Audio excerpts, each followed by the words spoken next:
Hi class, I hope that you had a great weekend. So today we're going to continue learning about urbanization and we're going to just start learning about the development of cities and how cities developed.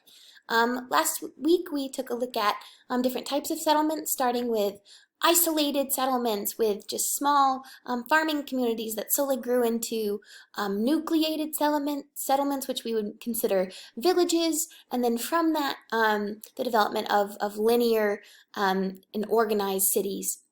And we're going to continue to look at that similar idea today to see how cities have grown over time. So let's get started with our lesson. So let's talk about developing urban areas. So all settlements change in different ways over time. Some are going to grow in size while others might get smaller and see a drop in their population.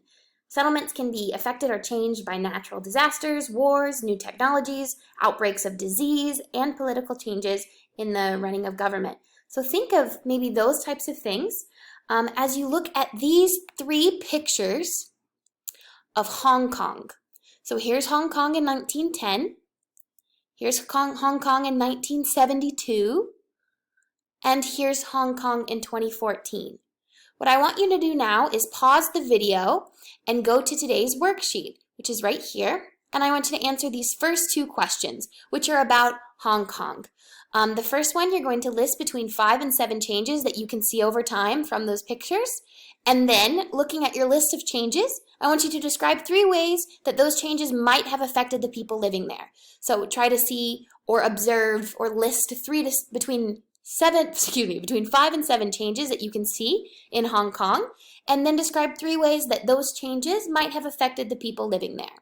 So take a quick look at Hong Kong in 1910, 1972, and 2014 and answer those 2 questions. So pause the video now and do that.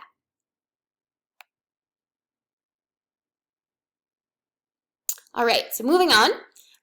The city of Hong Kong is located in the south of mainland China, and its population is approximately 7 million, and some of the most densely populated areas in the world are within that city. Hong Kong's population gives us some insight into how the city has developed and changed over time.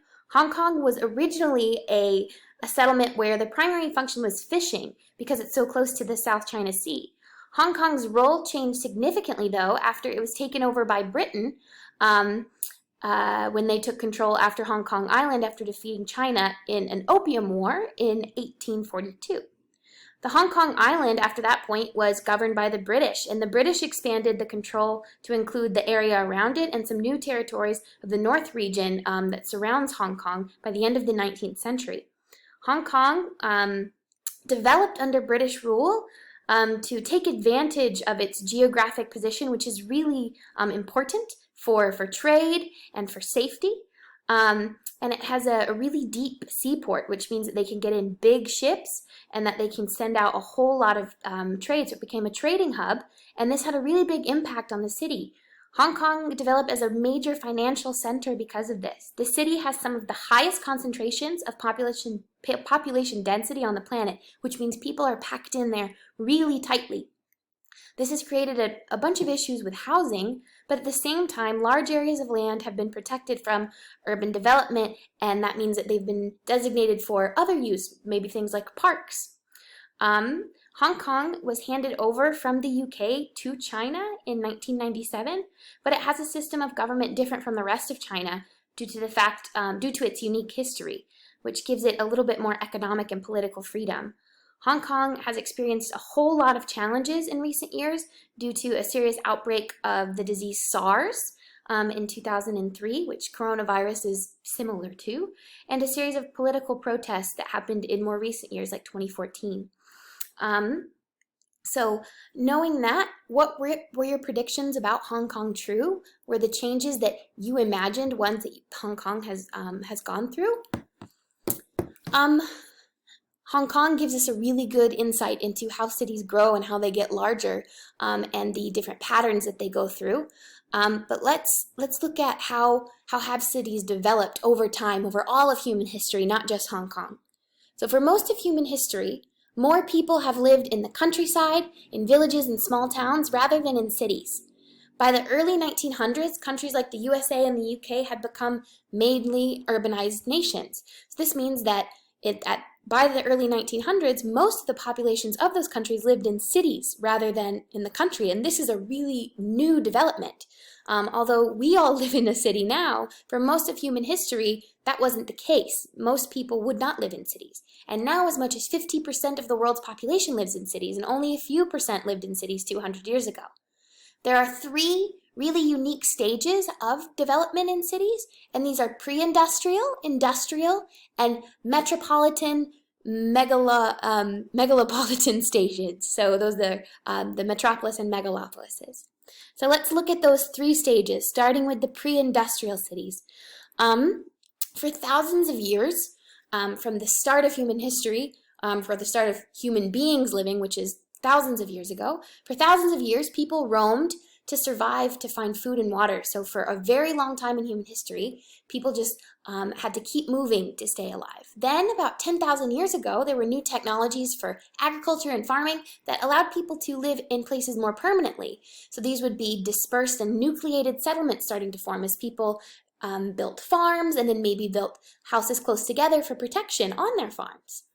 Farming got so good that around 5,000 years ago, farmers could make more food than they needed themselves, so that means that they could sell and trade the rest. People could do other jobs besides just growing their own food. So when you don't have to grow your own food and you can buy it from someone else, then you can do something else. Pre-industrial cities first developed in places with good land for farming and access to water. So these are places like Egypt, the Middle East, China. These are where a lot of our first earliest settlements began.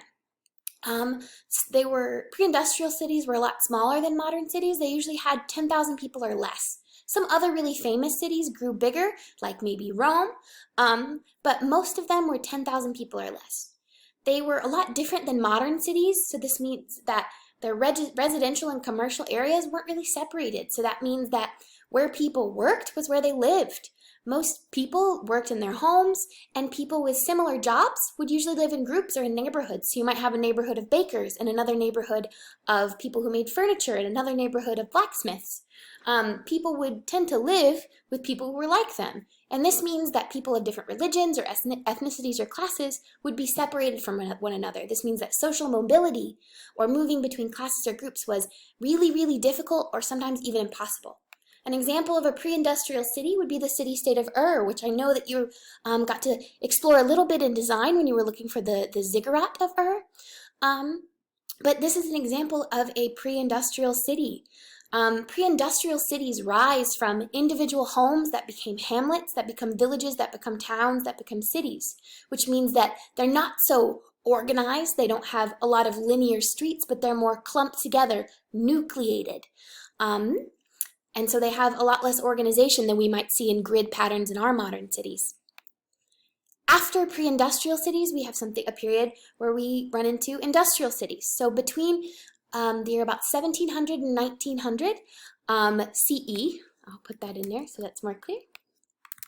More and more people moved into cities because of something called the Industrial Revolution. And you'll learn more about this as you go through school. But the Industrial Revolution was basically, there were new technologies for agriculture, so less people needed to work on farms. There were also new technologies that meant that people could do other jobs besides farming.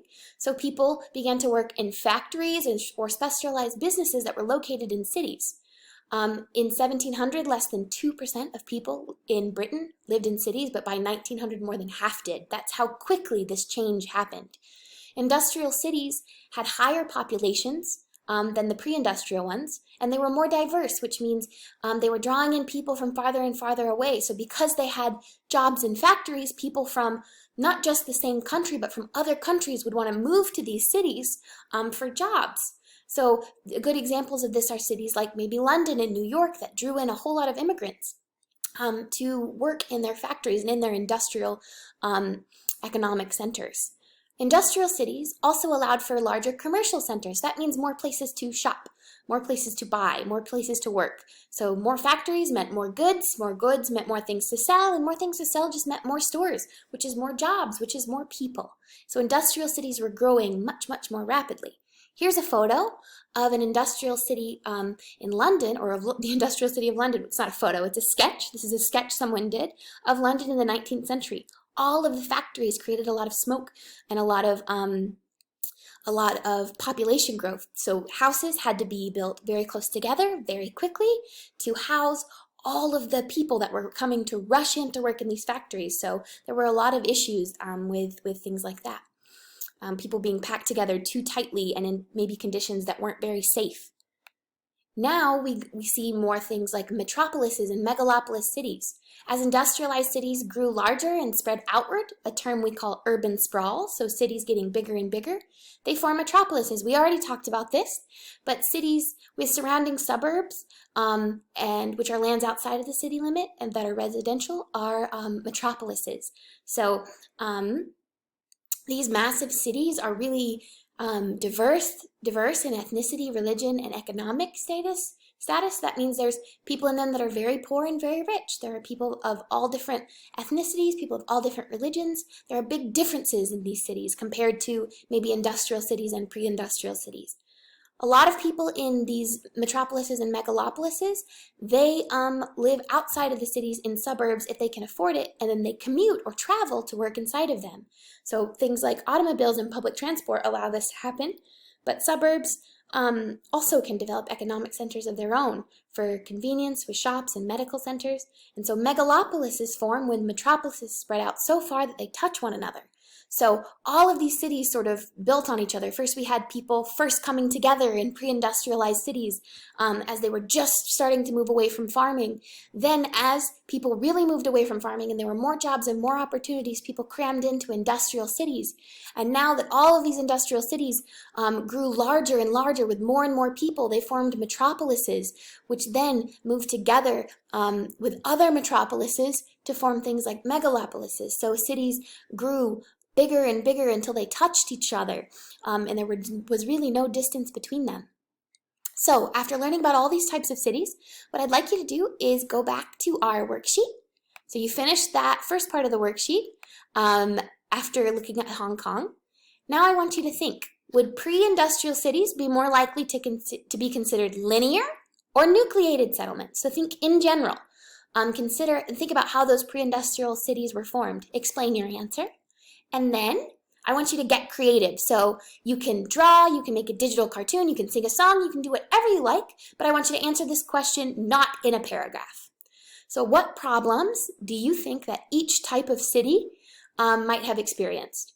So I want you to represent in some sort of creative way 2 to 3 problems that a pre-industrial, industrial, and metropolis or megalopolis city might have. So 2 to 3 problems for each city, okay? And then you're going to attach your representation either here in this box or as a separate attachment and upload it, and that's your assignment for today. So your 2 questions that you finished during the slideshow, and then your 2 questions after, dealing with types of settlements and some problems that might have occurred in these cities. Good luck. Email me with any questions. I will talk to you on Thursday. Bye.